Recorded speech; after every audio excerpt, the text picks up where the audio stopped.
Hi guys, my name is Allison Paradise here with Kneading Paradise. This is a cottage business I established by myself, um, be- incorporating my love of bread making.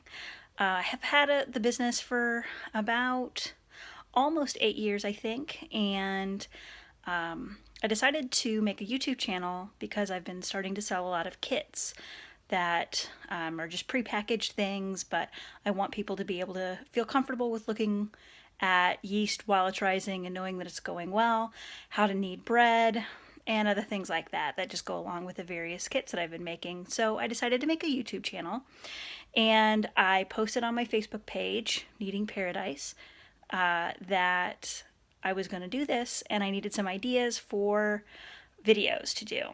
And one of the videos was that someone wanted how I got started in the business. So that's this video. I got started in this business really before it was a business. My grandmother was very into making bread. And she always made rolls for family get togethers, and everybody raved about them and loved them. And then when I was in high school or college, I can't remember which, she taught me how to make them. And I just remember loving spending that time with my grandma making these rolls that everybody loved, Grandma Moss rolls. And then after I got married, I started watching a PBS show about breaking bread with Father Dominic, who was a monk, and he made bread and he loved it and he was so passionate about it.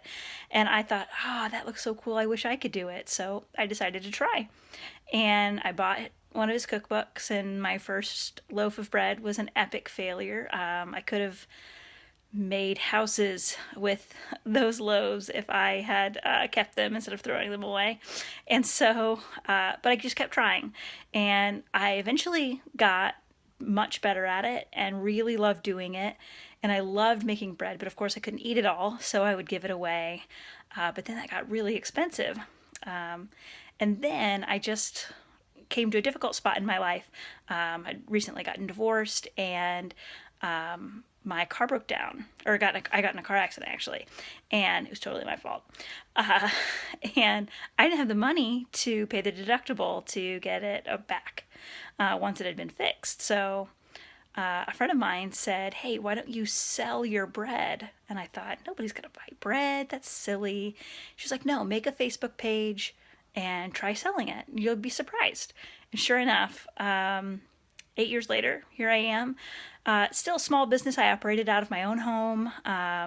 It's a cottage business, so that allows me a little more leniency with, I don't have to have my kitchen approved by the health department.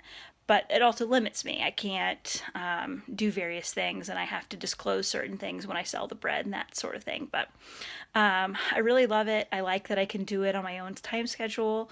If I'm going away for a weekend, I can just say, no, sorry, no bread this weekend.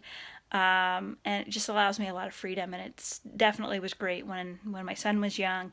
I could do it after he went to bed, and I didn't have to worry about finding an additional job where I would need take daycare and things like that. So that's how I got started in this business, and I really love it, and I hope to do it for a really long time.